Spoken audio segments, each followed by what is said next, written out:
I don't know if everybody heard about. There's been two Maersk ships that have kind of had issues this year. In addition to obviously the Suez Canal, which has kind of gotten a lot of facts, but this one hit super rough seas, and I think something like 3,000 or 4,000 containers got dumped into the ocean. Holy shit! And so we got a notification. Yes, you have 6 containers on the ship. That's all we knew. And then they diverted it back to Japan, and it spent like 45, 60 days in Japan. So I had to get another order in because it's like, well, it's going to be a while for them to inspect the ship and pull it all apart. But I'm super excited. I'm actually going to go down to the warehouse and see them crack this thing open and see what it looks like inside. Ever since I was a young kid, I wanted to talk to successful people and entrepreneurs and learn from them. Fast forward to today, I'm fortunate enough to be surrounded by a ton of successful self-made entrepreneurs who are achieving amazing accomplishments. This is a show where I sit down with them, I chat with them about business, all the ups, all the downs. Welcome to the Tom Wayne Show. Let's get to it. Adam, thank you for being here with us. Really appreciate your time tonight. Yeah, man, I'm super stoked. I'm sure you've got an amazing community based on the people I've met through the various kind of Amazon networks. Everybody in your group seems super cool. And obviously, that, I have a high degree of respect for you and have milked a lot of your time interviewing you and chatting with you about various stuff. So it's good to return the favor, man. Yeah, absolutely. So I guess let's just get right into it. For those that are not familiar with you and never seen your YouTube channel or anything like that, you want to just give everybody a quick 2-minute intro of who you are and how did you start recording YouTube videos on YouTube about Amazon FBA? Yeah, sure. So I'm, and maybe we'll get into more of my backstory later on, but I'm kind of a ex kind of buttoned up corporate guy that just saw the light and didn't want to live my life, commuting an hour to work each day and kind of living in a cubicle, despite the fact I got to do some really cool stuff. So I ended up kind of moving to Utah from Texas to help run and kind of scale an outdoor products brand. And through that experience, I just became familiar with physical products. So, got into China, kind of understanding the China manufacturing side, understood the channel of Amazon. So I basically am like, you know what, this might be it. I'm kind of finally ready to push the chips in. So since then, I've started 3 of my own Amazon brands from scratch. 2 of them are 7 figures. One's pretty new. And doing, I don't know, like 30, 40 grand a month. It's a couple months old. And I partnered with a couple brands. And so the YouTube thing kind of came about where, I learned a lot from YouTube to kind of getting into Amazon. I think like most of us do. Tom was one of the OGs, one of the few out there kind of, 3-4 years ago, kind of sharing his journey. And so I definitely followed him in that experience. And I just kind of thought there was something missing, right? I think there's some good guys in the space. Tom, you're obviously one of them, but there's just a lot of surface level stuff that didn't really get into the details of what Amazon's all about. And all the good stuff was behind a paywall. So I'm like, you know what? I'm just going to lay it all out there. I'm not going to leave my brands or products, but I'm going to deep dive everything that I do. I'm going to share my case studies. I'm going to kind of go behind the curtain. I don't know everything, but go behind the curtain and kind of show how I've scaled my businesses and what I know and share with the world and see what happens. I was like, and it was also kind of coronavirus. It was, I think it was the end of May when I posted my first video. So I was kind of getting a little stir crazy. So I'm like, you know what? I'll post a video a week with no expectations. Don't sell people stuff. Just leave it all out there and see what happens. And the world works in mysterious ways and you get connected to a lot of people. And that's probably why we're chatting today.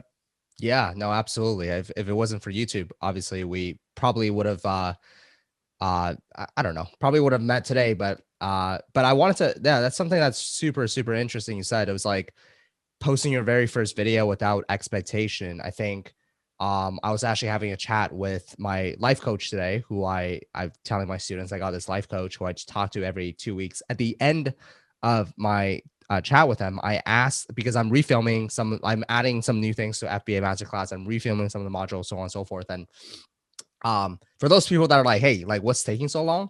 We're actually going through a rebranding process, and there's a little bit of stuff on the back end that no one knows and no one can see. So that's why it's taking so long, because we're trying to knock in this brand and build something bigger than just FBA Masterclass. But regardless, I asked them hey, when I first started my Amazon FBA journey, I actually didn't have any expectations at all. I'm not sure about you, but I remember when I first launched my product, the vitamin C serum, and my expectations was it was actually going to fail.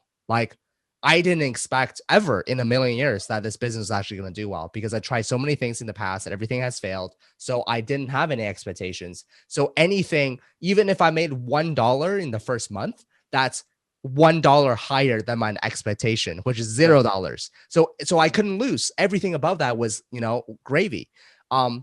That's how I started this journey. But I also asked my life coach, I'm like, should I instill that to my students where I'm like, hey, don't have any expectations, so on and so forth, and just kind of do this, etc. Or should I be like, guys, you need to have a goal. You need to have a plan. In your first month, you need to do this. In your second month, you need to do this. By the end of year one, this is where you're supposed to be, X, Y, and Z. So I'm kind of struggling teaching my students, which it's interesting, right? It's a mindset matter. Yeah. For me, there's two things that have kind of rooted me a lot, and I go back to them often. I kind of have these idioms, like these little one-liners and things I kind of keep in the back of my head. One of the ones that I absolutely love, and it's so true, is be impatient with action, but patient with results. Like it's kind of hard to describe. And anybody that's been through it, Tom, I know that you have, and you can kind of describe it. Like, it's not like all of a sudden one day this light flips and all of a sudden you're selling $5 million on Amazon. It's just like you slowly kind of realize, like, I remember I got like super, super stoked when I saw like a $200 day, and I was like, holy shit. Like I'm doing $200 on Amazon. If I was doing $200 on Amazon today, like my account would be suspended or something. Like it would be like the end of the world, right? And then you get to $500, and it's like that becomes a new normal. Then you get to $1,000, and like it's kind of a surreal thing. But I think it starts with realizing that you have to put in blind action, not knowing exactly when or exactly how or exactly what the journey is going to be. But you just got to like have a firm belief that if you're doing the right things, you're a person with integrity, and you put one foot in front of the other, and you recognize that you're going to have to deal with a lot of suffering along the way. And there's going to be some challenges. Like you will get there, and it kind of snowballs. Maybe, and it's kind of not negative. I actually kind of got this from Conor McGregor, the MMA fighter, but a lot of people fantasize about the results and like what it's like to be successful. I think you definitely need to do that. I think it's 100% helps to visualize that, but it's also good to visualize the adversity. Like, go through your head. What would you do if you got a note from Amazon that your listing was suppressed? What would you do if your container fell in the ocean, which happened to me with 400 grand worth of stuff when Maersk, like 6 containers went into the ocean. I was like, okay, that was fun. No way. But like, we could talk about that a little bit. I'd love to hear that story. Think through, like, it's not negatives, but prepare yourself for the challenges that you'll face. And it kind of, when you get to those challenges, it doesn't feel like as big of a deal. So like Conor McGregor visualizes getting knocked out. He visualizes getting like in a chokehold and all these things, because he wants to put his mind in that place where it's like not going right, so that he can push through it. So I think it's a combination, Tom. I don't know that you can, I definitely think you have to have concrete goals that you want to stretch towards, but at the same time, I think the expectation of patience and realizing that it will come, good things will come and bad things will come, is part of the mental game that you got to kind of hone in on. Dude, that's that's crazy. Because I absolutely believe that. I've learned to be very, very impatient in the short term. Yep. But I'm trying to be more patient in the long term. 100%. So what that means is every single day I'm hustling, I'm doing work, I'm taking action, I'm making moves. I'm doing something. I'm very impatient. Speed. Let's go. But in the longer term, in the 2-year, the 5-year, the 10-year plan, not saying that I have a 10-year plan, guys, I have no idea what the hell I'm going to be in 10 years. So don't think like he's got everything figured out. No one has anything figured out. I trust the process. I trust that life will actually take me to a better place, to a good place, based on the action that I've taken today. But that trust is easier said than done, right? I think that trust is something that you developed over a period of time. It's if I'm just like, guys, trust everything is going to be okay. In 3 years, all of you are going to be like, you'd be like, Tom, fuck off. Like, you're what are you saying, man? You know what I mean? But that trust, I think now, a lot of times, actually, I want to share something with you guys that's really interesting. After I sold Sidara, I'm like, I want to do something. And the next thing that I do, I want to dedicate the next like 5 to 10 years of my life to it. Like something that I wasn't too passionate about Sidara skincare. Why? because I never thought I started a women's skincare company. I don't even use any of the product. I can't relate to my target market. You know, I want to do something that I can relate to my audience. And I just couldn't find that thing. 1 month goes by, 2 months goes by, 4 months goes by. And I look at, you know, Warren Buffett, I look at Elon Musk. They all had this grand vision, this manifesto. They planned out their entire life. I'm like, man, I'm so jealous of that. And then my life coach said something to me. He said, a wise man, how does it go? It says, do nothing and nothing is left undone. But a foolish man is always doing something, and there's always more to be done. So basically what it says is that sometimes you just need time. Yeah. In life, sometimes you just need more time, right? And then when you add time into the equation, it will resolve itself sometimes. So I thought that was really interesting, and having that trust in time, having the trust in the process, but obviously being able to adjust very quickly day to day as well. If your listing is not working, you're getting 5% conversion rate. You're like, oh, I'm just going to trust in 1 year on my conversion rate is going to go up to 50%. No. Like, fix your listing, be impatient. That's kind of what you're talking about, right? I know I'm rambling a little bit, but I love what you just said. Yeah. And then honestly, like it's super surreal, but it happens. It's not a light switch, but you all of a sudden get towards a point where you're like, holy shit, I'm pulling this off.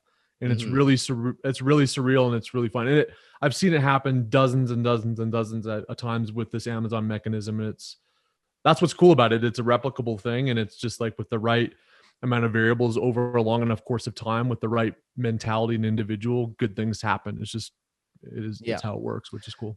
Yeah. And I think time, going back to time is so important, guys. Like, I see so many people quitting their Amazon journey 3 months in, or after the first product. Like, first product failed. Oh, Amazon doesn't work. That's literally equivalent of saying the first time I tried getting on a bike and I fell, I stopped biking. You can't do something. You can't expect to build $1 million business if you just give up like that so easily. And the people that didn't give up along the way are those that ended up succeeding. So anyways, so what happened to your container? I love to hear that story. What?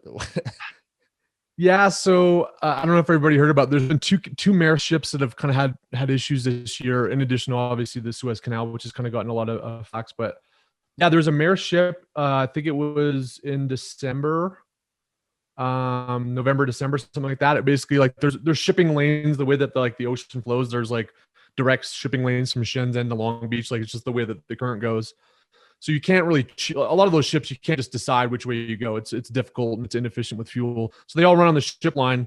And if bad weather happens on that ship line, it's like, you just got to like hunker down. They're big ships. You hunker down. Well, this one hit super rough seas.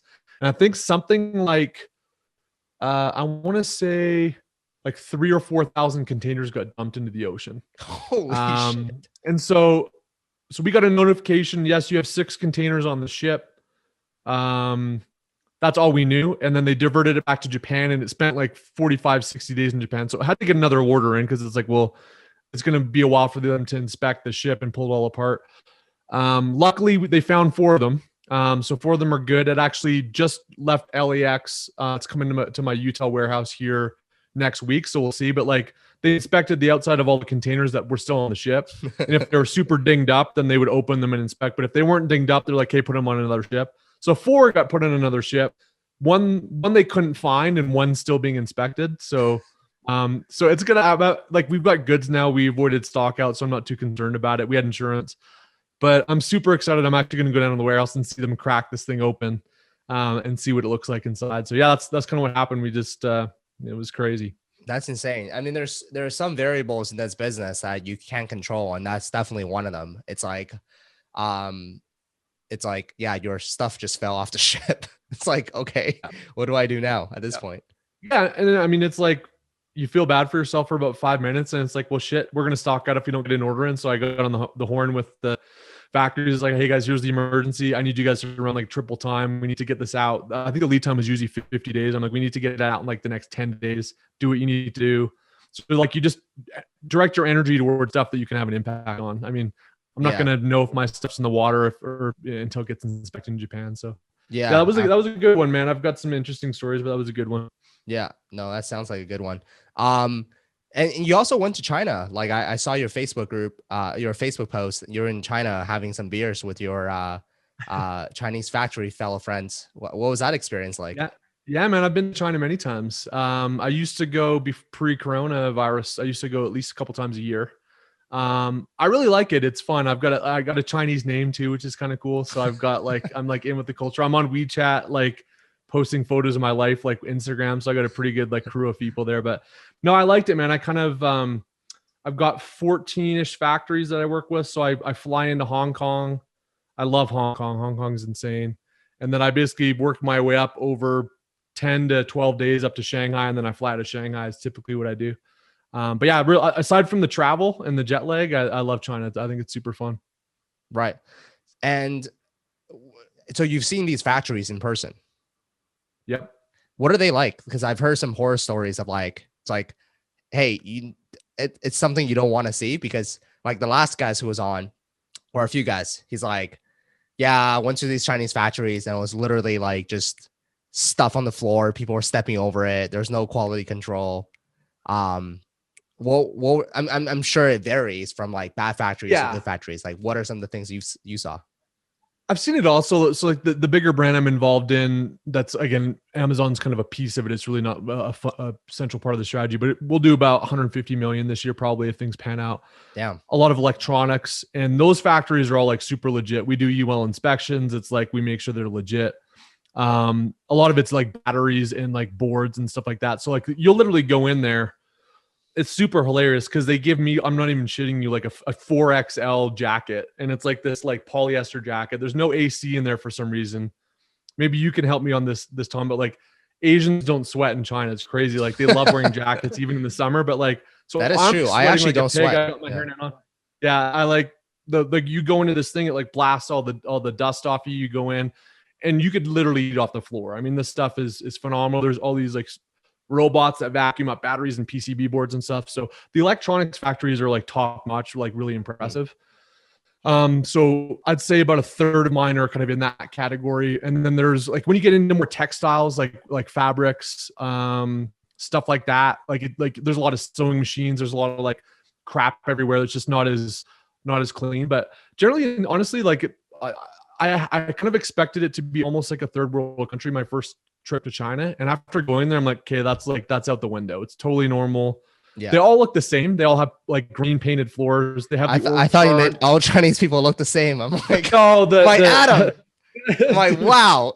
No, I just invite you for this podcast, and that's what you say, bro. All the factories look the same. Like they all have the same like green painted walls. They have the org chart when you get in there.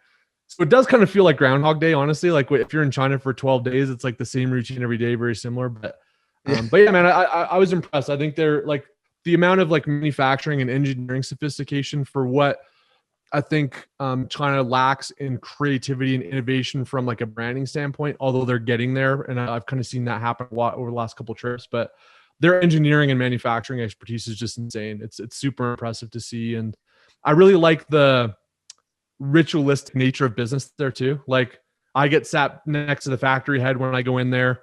When we go for lunch, there's like a very like orchestrated way to do things. Like I kind of like that. It's like going back to like old school, like 80s business or something. It's interesting. Yeah. It's a fun experience, man. If you guys haven't been, I definitely recommend going out there. And I'll tell you what, like if you want to move mountains with your vendors, you want to get like 60-day net payment terms. You want 20% reduction in price. You want to be able to WeChat the boss when shit's going down and you need help. Like go like crack 4 or 5 beers with them and it's like, it's easy. It's like anything in life, right? Once you build a personal bond, the game changes, and it's super helpful for that, for sure. Yeah, no, I wanted to actually do a sourcing trip in April. I promoted, what's her name? Athena. You know Athena? Okay. Yeah, the China Magic or whatever. China Magic, yeah. I was like, I don't want to organize my own, and I know she's legit. So like, I'll just promote her stuff. And then couple of students actually signed up for it, and then April, obviously, everybody got Oh a yeah. refund, which sucks. But hey, I love to do a sourcing trip down the road. Yep. But yeah, another thing is I saw this video on like Facebook or something like that, and was these like Caucasian white people in China, and I presume it's their first time eating Chinese food, and they were sitting around this table, with the plate in the middle that where you can spin, and then like how Chinese food is like everybody shared their Chinese food. You don't you don't order something and eat it your own, but these family style, style. But these people, this one guy had like a fish all to himself, and he was just eating this fish to himself, and then another guy to him right was like eating sweet sour pork, like just the whole plate. No one was sharing anything, and it was literally it was so funny. It was like their first time eating Chinese food or something like that. So I love the food. When you go, I would just say this. I usually go, like I say, for like anywhere between 10 and 14 days. I did a 3-week trip, which was way too much. But I don't eat any KFC or McDonald's, man. It's like all straight up Chinese food. So do that, like experience it. There's some weird stuff you'll encounter, but it's I think it's part of the experience, which makes it fun. Yeah, no, for sure. So let's talk about some Amazon stuff. I mean, you got 2 brands doing 7 figures. You also consult. You got partners. You're really doing a lot in the space, and I really applaud you for kind of your more advanced tactics of like, you drive Google PPC, which we actually started doing recently, and we saw some really good results. Not from a sales perspective yet, but from a ranking perspective. I have a call with my team tomorrow. We just started implementing that, which we'll share shortly with the students. But if you guys want to go on Adam's channel, look up Heist FBA. You can find Adam's channel, and he's got like a Google PPC tutorial already, which is pretty helpful. But talk to us about kind of, I guess let's talk more tactical. So you run these brands. Given the current circumstances, what type of like knowledge bombs will you drop on the students when it comes to, let's just say, launching for now? Because I think that's a really big one. Once you find the product, once everything's in Amazon, what are some like your ranking strategies? What are some of your launching strategies? And yeah, let's talk a little bit about that. Sure. Maybe a couple of foundational pieces first, because I think it plays into this. The one thing I in mind, I think it's super for the most part. Your competition is lazy. Like 100%. I think the amazing thing about Amazon is that honestly, like there's definitely hard elements to it and there's hard work involved, but once the engine's humming, it's actually not that difficult. Amazon brings you the customers. There's millions of customers. If you do a couple things right, it's pretty easy to source products and get products here. Like doing business in Amazon is a lot easier than it would be to go like $100,000 into a building and like start up a retail store in your town, right? The barriers of entry are it's just not difficult. But because of that, you get people that are they don't learn about traditional marketing and business strategies that most of the other people outside of Amazon need to learn. So I like to take advantage of that, number one. The other thing I would say is you do have to get some core things right with your listing. I think the biggest thing I could say, assuming you've got your product decisions right, is like a deep dive on keywords. So I spend hours and hours on keywords. I'll usually like target a minimum of 200, typically over 500 keywords for my listing when I'm looking to optimize and kind of launch. So spend a ton of time before the product launches on that aspect. And then just photography, guys. Like, it's expensive to be cheap. I'll just say that. Like, if you're going to be spending $100 on pay-per-click, that's $3,000 a month. And if you do that for a year, that's 36 grand you're paying on pay-per-click. Spend $1,000 on a good photographer, like with good lifestyle photos and like staging the right way. Like, I realize it's difficult when there's all these other costs in it, but like that is one of the most single biggest things that will give you a better click-through rate. It'll make your ads cheaper. You'll convert more. You'll get more traffic. You'll get more rank, and then you'll make more money. So I think like setting the stage is incredibly important. But when it comes to ranking for me, my general approach is relatively simple, and it's a little bit different from I think a lot of people. First of all, in terms of keywords, again, we'll do a pretty significant deep dive, kind of looking at where the good competitors are ranking for keywords. I like to focus on what I like to call the alpha ace and two, like who's the top dog in your space, and then reverse ace in them and just see where are they ranked top 10. And that'll give you a pretty good idea on where they're getting their sales and what the relevant words are. But then you just focus on high relevant words. There's usually between 20 and 50 of them that like explicitly describe your product, what customers are searching for your product. You should convert well on it. Your competitors are doing pretty decent on those words too. Like hone in specifically on those. And then what I've done basically is I'll do a single keyword for each campaign now and do exact only. So I'll literally have, if there's 50 words I'm targeting or 20 words, there'll be 20 campaigns, single word campaigns. The reason we do that is I can really throttle and make sure that my listing is getting traffic and impressions for the keywords that I want. Amazon will index it. Amazon will figure out what your product is. It'll correlate these keywords to your listing as well as others, and it will help you rank for the words that you want to rank for. So I don't do any broad, I don't do any phrase, I don't do any auto, and I don't tuck a bunch of words in one campaign. I basically do individual shot campaigns. And then I'll take like the top 10 like hyper relevant words and I'll do a video ad campaign for them. Because I think even like basic video, even doing something like Canva or Animoto to like, even if you just use your photos, it's just like killer ACoS, and it's just a great way to drive impact. And then I'll do product targeting on like top 10 ASINs and kind of hit it there. So that's what I'll do on Amazon. And then a big part of what I do now, I think one thing that people don't realize is that actually it's more than 65. It's 72% of the algorithm for organic ranking doesn't even involve sales. The biggest factor is add to cart. Add to cart's about 60% of your organic ranking with the algorithm. I think it's 15% is traffic and page views. So how many people are actually visiting your ASIN page? And then 8% is how optimized your listing is for keywords, the keywords you want to rank for. So you don't even need to sell to get good ranking, especially when you're launching. So that's where the external traffic comes in. So I'll always drive Google ads. And again, I'll just take that, 50 keyword list that I use for Amazon. You don't need to be like, do a bunch of Google research, dump that into a Google campaign and hit that hard for the first couple of weeks. I've been doing Reddit ads a lot. In fact, for my supplement brand, which is like targeted very specific to some of these subreddits on Reddit, I got super cheap cost per click. So just try to find as much inexpensive source traffic to dump to your listing from outside of Amazon. Combine that with pay per click, and then sprinkle in maybe a little bit of the gray stuff if you want to kind of find some people to do search, find, buys, and you got some friends and buddies that that are safe and aren't going to kind of put you at risk. Be sprinkling some of those there to get some initial momentum, and then honestly, like that's it. It's like not super sophisticated, but it freaking works, and it works all the time, and it produces tremendous results, assuming you've got the fundamentals right. Good product, good photography. You're doing those things with the offer that are compelling and differentiated in your space. Yeah, no, for sure. I think actually I'd like to just add one piece. I think the most important thing right now on Amazon is the product offering, which is also known as like unique selling proposition, right? I don't think enough people spend enough time on this. So unique selling proposition is what makes my product different. Okay. Yeah, like what makes my product different? And if you can name a couple things, that's going to be really an issue. And I'd like to share a really interesting story with you guys. Is I have these two students, both of them launched the exact same product, okay, under the exact same keywords. So you'll go on Amazon, you'll type in whatever, and you'll find their exact products the same way. So they're direct competitors.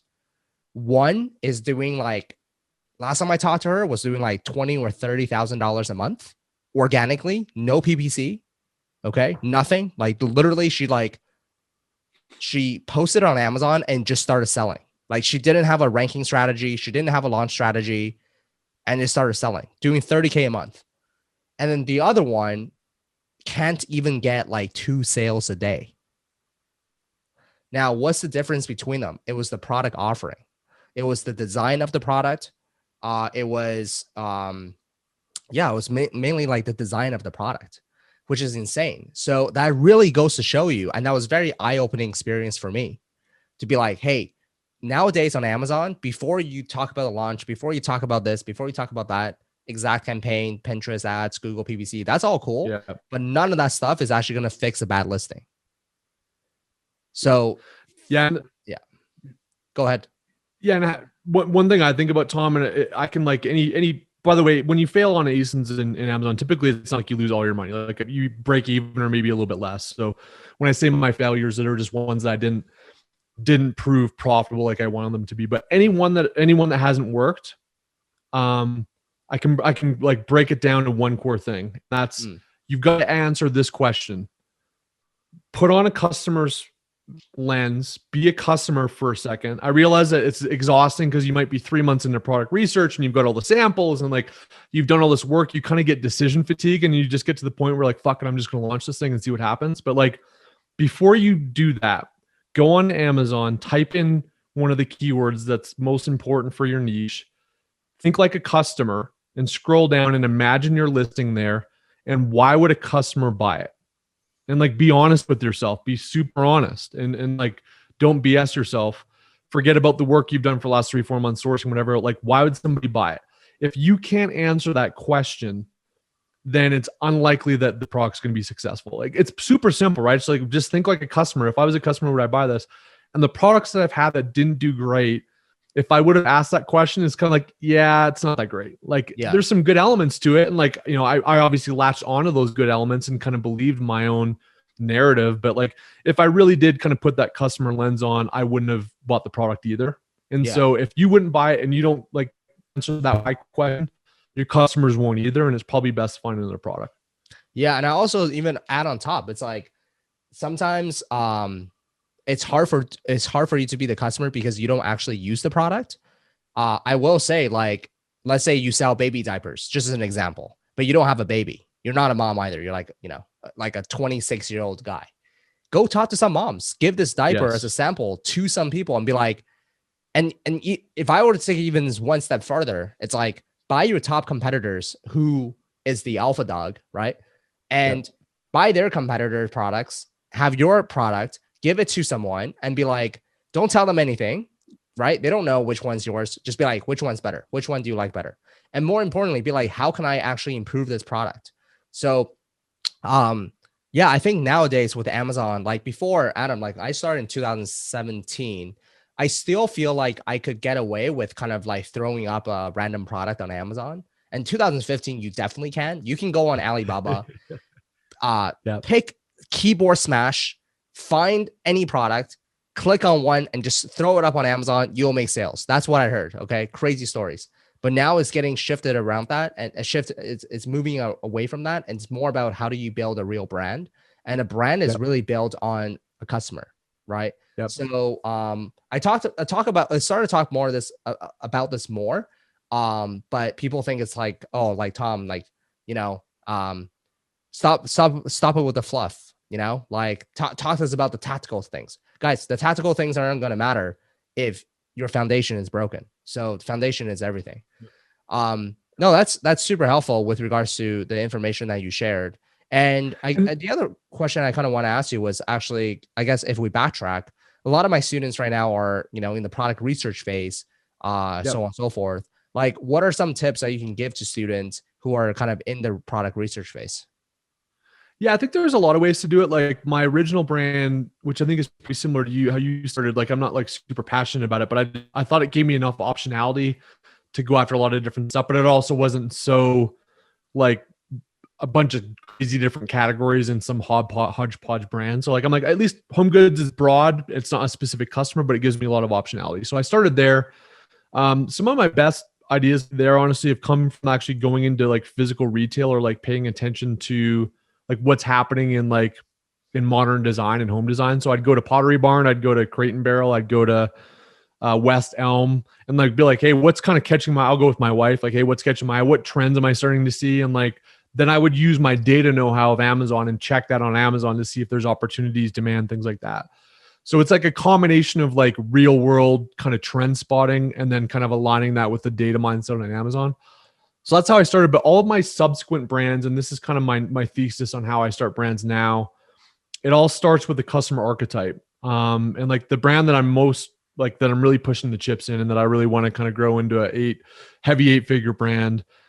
I'm the archetype. It's like, it's a lot of like cycling, endurance sports, stuff that which I'm passionate about. I know the market. I know what people buy. I know what's good about stuff. I know what's bad about stuff. You know how they talk, you know how to relate to them. Yeah, exactly. I know where they hang out. I know where they exactly. And it's like, I just follow that. I follow my journey as I got more deep into the sport and into that activity. And I just think about what are the things I buy or bought. and what are the things I buy now? And then I check on Amazon and just see what does the market look like. When you do that, reviews and some of these other, like I wouldn't go after a thing where the whole front page was 5,000-10,000 reviews, but like if I see a 2,000 review person, but I also know the deficiencies in that product and how I can attack it and how I can leverage my brand and how I can kind of build the differentiation, I'm not too concerned about it, frankly. So like when you have the power of the customer archetype, I think that product research becomes easier and the ideas kind of flow. And then it's just about spot checking. Hey, does the data make sense on Amazon? And then can I get my economics and ROI on my product such that it doesn't burn my capital and I can kind of spend that money over and launch it over.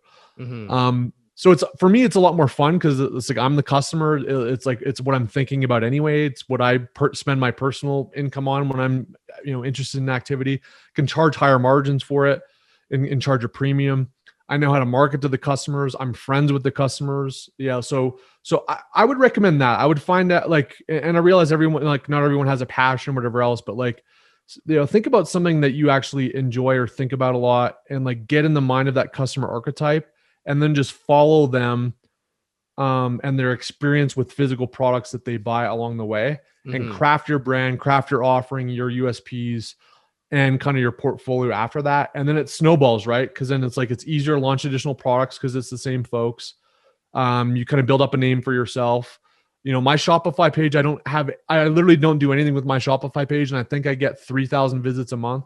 Wow. So like you can build a brand and an audience on Amazon without even really doing the traditional stuff you need to do. So yeah, I had to do it all over again. And the same thing with my supplement brand. We're targeting a very, very niche customer archetype. I brought a partner in on that one because he's the customer archetype. And I think that for me is a formula that is at least the most fun because I think we do this for fun in addition to money. Yeah. And so I take a lot of pride in building these brands now. And I think my home goods brand's cool too, but it's like, it's a little bit more like stuff people buy versus these other brands are a core part of what they care about and their identity. So, yeah, I think as an entrepreneur, especially for those that are listening to this right now, you go through different phases. Okay. And I think phase one is actually not even thinking too much about what Adam just said, not saying, oh, everything Adam said, it was like BS. No, I'm not saying that. Like that's absolute gold. And that's how you build a real 7, 8 figure, 9 figure brand. Exactly what Adam said. But for a lot of you guys right now that signed up for my course, like, I don't know, a week ago, a month ago, whatever, you haven't actually launched your first product yet. I would say do the 50 unit challenge. So I have a challenge here, Adam, is where I tell people to like, go to your dollar store or go on Alibaba, order 50 units of anything, and just ship it off to Amazon, create your listing, turn on a $10 per day automatic PPC, do your keyword research. Don't even take your own photos. Go steal someone else's photo. I don't care. The whole point of it is for you to actually go through the entire experience one time for you to gain the confidence, because there's a lot of nitty gritty stuff inside this Amazon ecosystem that is not, that you got to do it once to actually learn how to do everything. And then once you learn everything, now you've passed the first phase, which is learning. And then the second phase, which is like, okay, now I want to build a brand. How do I go about building a brand? Now that's where the stuff that Adam had talked about really comes in, and you can start really thinking about this. And as days goes by, months goes by, not everybody here has a strong marketing background, right? Maybe people like marketing is just another thing. They've never studied it. They never learned it. Maybe they don't have a good eye for things, aesthetically speaking. But as you progress along this journey, your marketing game gets a little bit stronger and stronger. You read the books that I recommend, you read the podcast, or you listen to the podcast that I recommend, and your marketing game gets a little bit stronger. So I think at the very beginning, just learn the game, right? Learn how to pedal, learn how to swim, learn how to, do all these different things. And then you start thinking about the next step of the journey, which is building that brand on Shopify, et cetera, et cetera. Yeah. No, I think that's great advice, man. And like, just for context, my first product was, I think, $160 a unit. And I think I ordered like $3,000 worth. So I was kind of the same way. Like, I was kind of like, you know what? Like, I understand the China stuff, like all those, but I'm like, I've never, I'd ordered $40-50 million worth of stuff at some point, but I'd never run my own shipment. Like, I had teams that did that for the brand. Like, I hadn't been in the trenches. I'm like, you know what? I just got to get in the trenches and just like, even if this is a failure, like I'll write like the $3,000, I can like survive a $3,000 miss. I just want to go through the motions and do this. Yeah. Hadn't done an FN SKU label before. Hadn't ever like opened up Seller Central and done an ad campaign. Like all these things that aren't rocket science, but like you do need to kind of get your Amazon, green belt, so to speak, going through the process. So I 100% agree with that approach too. And that's how I did it. My first product. It was like, you know what, screw this. I'm going to order a $3,000 product, figure this thing out. If it works, it works. If it doesn't, it doesn't. And, it wasn't a flawless success. I never reordered it, but like, it was kind of like, okay, now I have the confidence to go place an $8,000 PO because I know that I can do it. I understand the mechanics now. Right. So I do think that there is the riding on the bike with the training wheels. You get the sensations of the speed. You get the sensations of like gripping the handlebars, but then you take the training wheels off on subsequent efforts and you're able to kind of tackle it with a lot more confidence. So I think that's great advice too, man, for sure. Yeah, 100%. I guess the bottom line is don't go all in on your very first product. I've seen some people like investing everything into the first product. Your first product, guys, I'm not trying to scare you because like you'll probably make some mistakes. And let's be honest, this is the first time you do something. So you probably make some mistakes. So it's very, very unwise and very risky for you to just push all your chips into the table with your very, very first hand, right? So take it slow. Again, be patient in the long term, but be impatient in the short term. Adam, we had some questions from people in my Facebook group that I'd like to actually get to. We talked about what strategies you use to find products, so that's helpful. Tony asks, what words of wisdom do you have for those trying to scale from one product to a 7-figure seller? Yeah, I think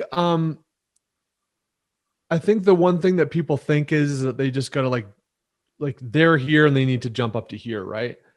And what it really happens is that it's like incremental small efforts, decisions, and actions compound over time to get you to that point.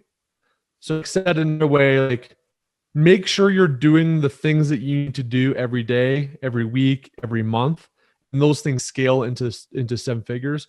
The other thing I would say that's a little bit more like just mechanical is just really, really focus on the ROI of your product. Be real clear here. I didn't say margin, I said ROI.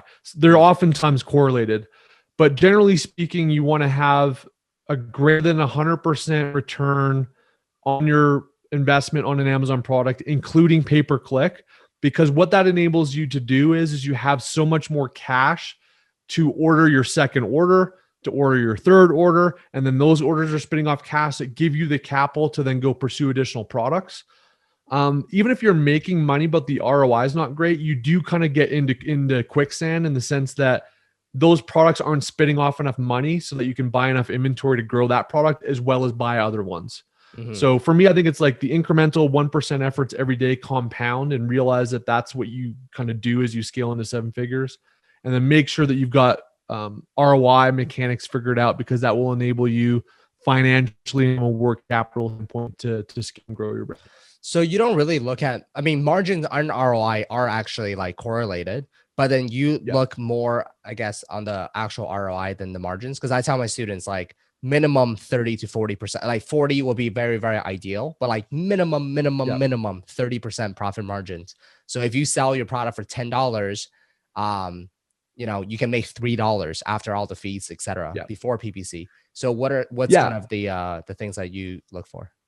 Yeah. So, I mean, the way I look for ROI is like, I think that they're super correlated for like a small oversized product. So if you're talking about a smaller product where the FBA fees are generally like $2 to $5, I think it works out pretty clean that way.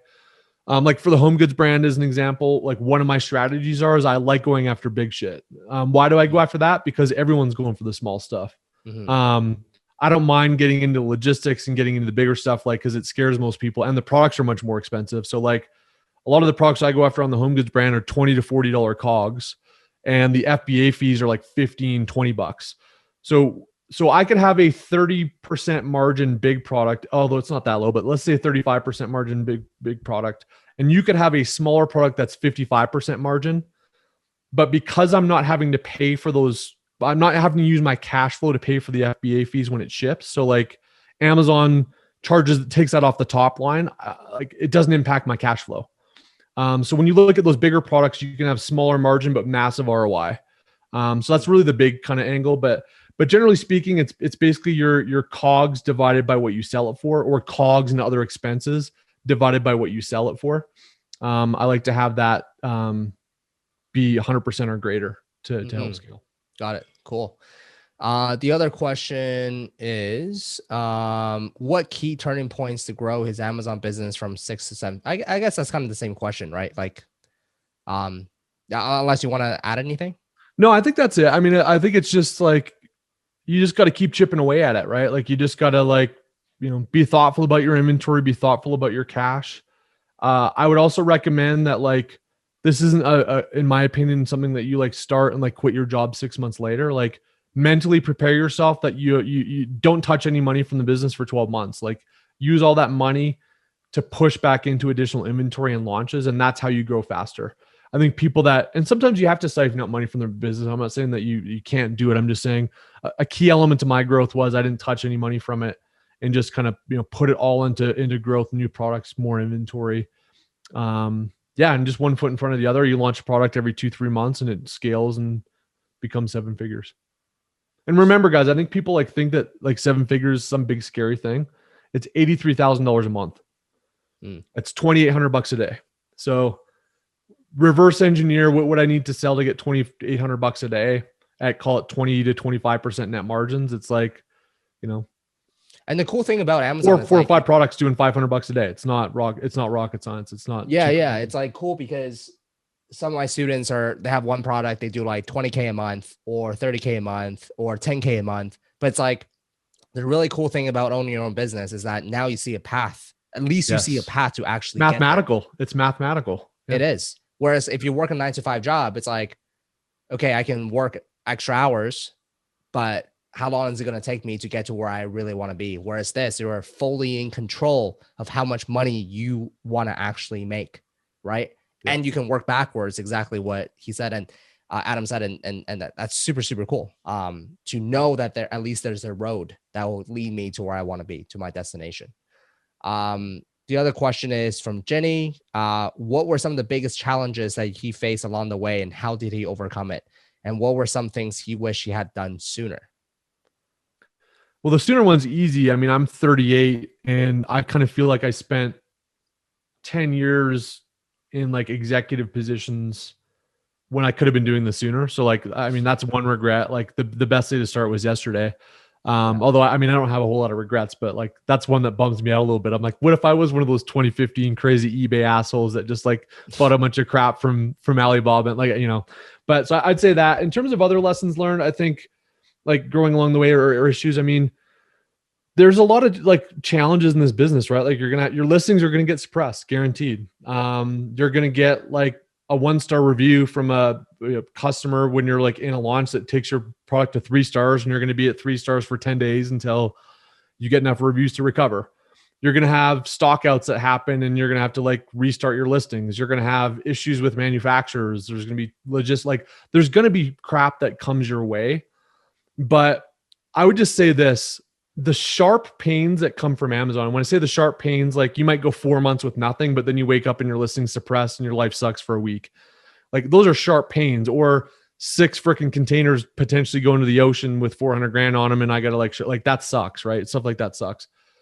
But those sharp pains are nothing like the dull pain of 30 years living some version of someone else's life. And that's something I've definitely realized. So like, do you want the dull pain of like security, safety, and like doing what your parents did? Or do you want the sharp pain of like, there's going to be some, so I came to that realization when I was like, sometimes I get down in the dumps. I'm like, man, is this really worth it? Like I had one brand with like just some challenges that were BS and they were out of my control. I'm like, I just don't want to deal with it. I don't want to be on calls for 2-3 hours with Seller Central. I don't want to deal with this anymore. Like this is a ration. But then I kind of stepped back and like sat that and thought like, okay, but you remember, Adam, the reason that you're doing this is like the dull pain of driving every day, the dull pain of not being able to see your wife and dogs in the morning when you want to hang out, the dull pain of sitting through bullshit meetings that are a total waste of time and everybody in the room knows it. The dull pain of like being worried that your coworker saw you on Facebook on your screen at work And it's like, you have this weird like fear. So like, I would just say one of the things I've learned, like in addition to that, this is a bit of a ramble, but like, remember why you're doing this. And like decide which path you want. And do you want the path of dull pain, or do you want the path of sharp pain, but high reward? So Yeah, I've accumulated that over the last couple of years. Where did you learn that from? Is that something Just, you came I up don't know, with, man. or? Oh, I think, I've just thought about it, Damn, that's a really, really powerful thing, actually. It's like both are painful, but one is it's like a slow death. You know what I mean? And the other one is also painful, but there's a much greater reward at the end. And I read this quote, it's like, being poor is hard, getting wealthy is also hard. Pick your hard. Yes, exactly. 100%.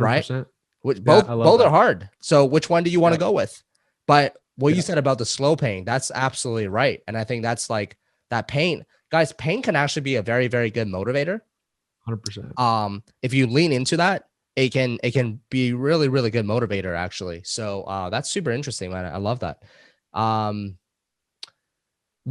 Michael asked, what strategy does he utilize when he's going to be out of stock? Oh, that's a good one. Well, what strategies do you utilize when you're going to be out of stock for like 4 to 6 weeks?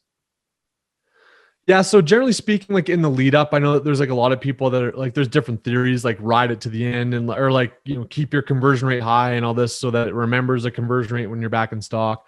I honestly use like my lead up to stock outs. I think it's like a really, really interesting period of time to test things, to test different images for different click-through rates, to test different prices, especially. So for me, like as an example, I sell like a pretty high-end product on one of my, on my home goods brand. And that product I had always priced at $99.99 because I kind of just thought everybody else was like $69.99 to like $79.99. I'm almost always selling at a premium. So I think I was like $10 more than everybody else.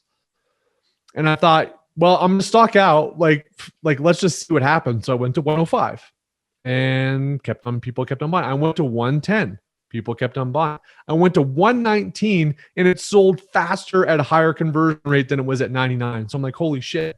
So like use that as a time of experimentation because you're going to stock out anyway. So like might as well like try a couple things. So I think you'll oftentimes find the price sensitivity of your customers when you're in that stock out range. So I'd say number one, like use the advance to stock out. And then when you get back in, I mean, anything up to like 3 weeks, I found it turns back on pretty quickly in terms of organic rank. When you're beyond 3 weeks, it really requires some nudging. You kind of got to like remind the algorithm, get your kind of sales velocity back and your history back. So I'll typically go pretty heavy on pay per click. So I'll get aggressive with bids. I don't really care too much about ACoS when I'm back in stock. So I might even go 2x bid amounts that I was before. I'll oftentimes turn that external traffic back on. So think of it almost like a mini launch, right? Like I don't think it's the same investment as an original launch. You definitely don't need to do giveaways and stuff. But I would look at kind of really turning on the pay per click and kind of those spigots of external traffic again. And it's probably going to be a good 2.5 to 3 weeks before you get like semblance of normalcy again, in my experience. So that's one thing I like to do is take a screenshot of what you said, like conversion rate and sessions. Well, you don't really like just be aware of what it is because with session and conversion rate, you can always backtrack on Amazon Seller Central. But what I like to do actually is take a screenshot of my organic ranking. Right before, like when I'm selling well, I take a shot of my organic ranking. That way I know, hey, these are the keywords that were driving sales for me, especially like number 1 to number 10. And that way, let's say if I do go out of stock, God forbid, for longer than 6 weeks or 8 weeks, whatever it might be, at least now when I come back, I know which keywords I need to target to get back in that position because keywords drive sales, right? Keywords is everything. And if you target a wrong keyword, that could cost a lot of time and money. But now you have data, you have something that's proven. Cool. The last question is from Lance. What cash flow management systems do you use? How many employees do you have? Yeah, cash flow is tough. It's spreadsheets. I hate to like be the bearer of bad news, and it's actually probably one of the more manual efforts that you've got to do. Just because if anybody's ever tried to put a cash flow sheet together, it's difficult. So short answer on that one, Google Sheets actually is a platform that we use. So I'm actually just scaling up the team. So I actually just had some interviews today, so it might change, but it is not including full-time people. It's 4 to 5 total that I'll use at any one time. Some might kind of like turn on at certain points more than others. But I'd like to build like a core team of 5, full-time core team of 5. And that will like help run a mid 7-figure business. So it doesn't take a lot of people. I think is the cool thing if you've got some processes and systems behind the scenes. And that's obviously leveraging vendors that you don't count as employees, but I've got like a bookkeeper and some other folks on the graphics and photography video side that I'll leverage as well. Yeah, no, absolutely. That's awesome, man. Well, Adam, I appreciate your time tonight. Sorry? Out of curiosity, how many people did you have at Sedora before you sold? At Charity, who was my CFO, I had Lucinda, who was my operations manager. I had a customer service representative in the Philippines. Yep. I had Christina, who was kind of like really the CEO at that point. And then I was helping out with kind of the ranking aspect, the marketing aspect of Amazon. Yep. And we also had some help from like Samantha, who was helping to set up like the ManyChat and stuff like that. Cool. And so then we had 6 people. Yeah, 4 or 5 people. And then we had our PPC outsourced to OMG Commerce. By the way, if you haven't got in touch with them, I highly recommend it. OMG Commerce is like, we use them for Sedora, and like our products weren't, it was pretty low price. It was like under $20.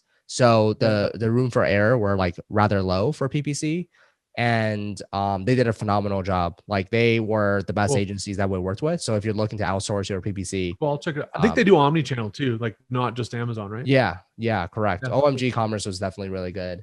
And then of course we had the contractors here and there, but yeah, that's kind of the core team. Yeah, I think that's, I mean, honestly, like I would just say this, like you could easily get to $1 million with just yourself. If someone's kind of trying to triangulate it. Yeah, we hired our first employee when we were hit 2 million, I think. Yeah. Like we were doing 1.8 million, and it was just me and Christina. Yeah. Yep. Yeah. But yeah, guys, you'll hopefully, I mean, a lot of you guys will get there, but I know a lot of you guys will get there. So cool. Adam, is there I know you recently became a partner at Sellers Rise. So do you want to just maybe do a quick plug and share a little bit about like what the software is, and if you have a coupon code, maybe my students can check that out as well? Yeah, cool, man. Thanks for the plug. So yeah, I became a partner of a software company called Sellerize, Sellerise. If you just do sellerize.com/heist, I think it's like 50% off kind of deal. So yeah, I mean, it's like, I think the most exciting things are actually have yet to be revealed, and they will be in the coming months, but it's like a really amazing profit dashboard. You can automate your review requests. It spits out a profit and loss statement. You can find out who gave you 1-star reviews. So it kind of triangulates user data with 1-star reviews. So you kind of know like actual users that gave kind of 1-star reviews.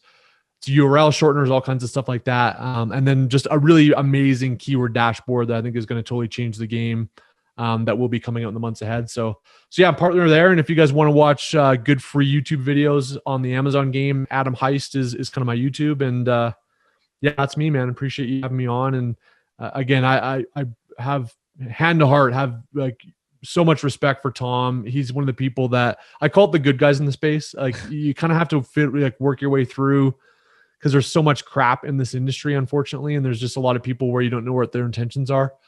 And hey, we all want to make money. We all want to build businesses and stuff but hand to heart, yeah, I have a ton of respect for what you've built, Tom, and the community that you have. And yeah, I mean, any friend of Tom Wang's is a friend of mine. So it was a pleasure chatting with you guys. If you guys ever need anything from me, hit me up on Facebook or YouTube, and I'd be happy to help.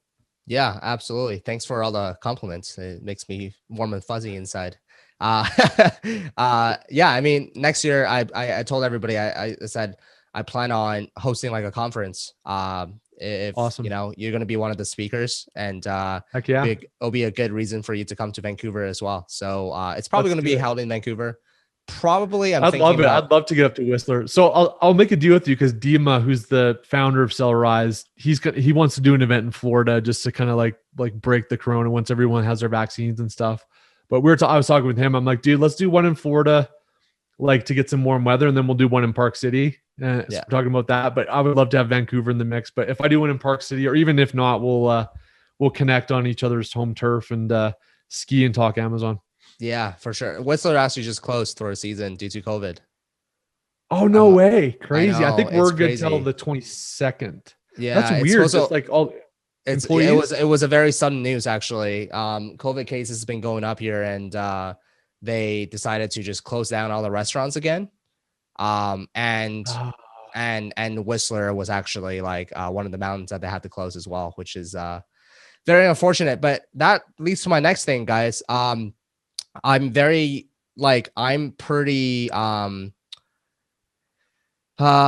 what's the right word? I'm pretty upset by the way the government, not for the US or whatever, right? You guys have done a great job at like vaccinating people. I don't want to turn this into political by any means. However, I'm very disappointed in our local government, the BC government, of how they reacted to everything. The vaccines are here. They're having trouble rolling it out. They have 1 year to plan for this, but they're having trouble. X, Y, and Z. I'm not going to get into it. However, I felt like I have a lot of energy inside. A lot of it was like very negative. It's like, how can I get Bonnie Henry fired, or how can I get this person fired? Like, someone needs to be held accountable for this. And it was very negative. So I actually wanted to turn into more positive thing where I'm actually starting up a fund. I'm building the website. Literally, I had this idea literally like 4 hours ago while I was walking my dog. I'm starting up this fund, and 100% of the proceeds are going to small restaurants and small local businesses in Vancouver that are forced to shut down, that were literally standing on their last leg, and that was just taken out of the underneath from them. It's just not fair to a lot of degrees that they didn't get it. They didn't get enough warning to close down. And I just don't think that they're a fair target, because there's no studies that were shown to be like, hey, like I know restaurant owners, there's 0 cases that are coming from restaurants, yet they actually have to close down. And I just don't think that's fair. So I want to start a fund, and I'm personally going to donate $10,000 to this fund to support local businesses. And I'm going to advertise this once everything's done. And I hope that, I know you guys paid a lot for this course already, so I'm not asking you guys for any more money. But if you guys want to donate even $20 or even freaking $10 or $5, whatever it might be, I really hope that you guys can.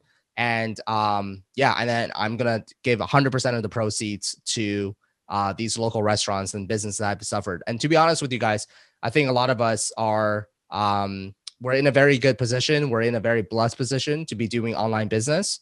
Yes, we've been affected, but not nearly as much as a lot of these retail businesses and a lot of other businesses.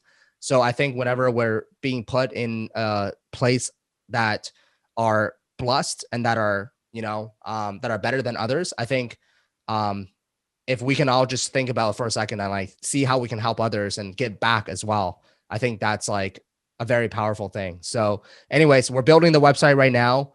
And if you guys are in Vancouver actually, and if you guys know any small businesses that have suffered, get them to apply. It's going to be like an application process. They have to buy the FBA Masterclass course first to, no, I'm just kidding. But yeah, you have to buy the course first in order to win.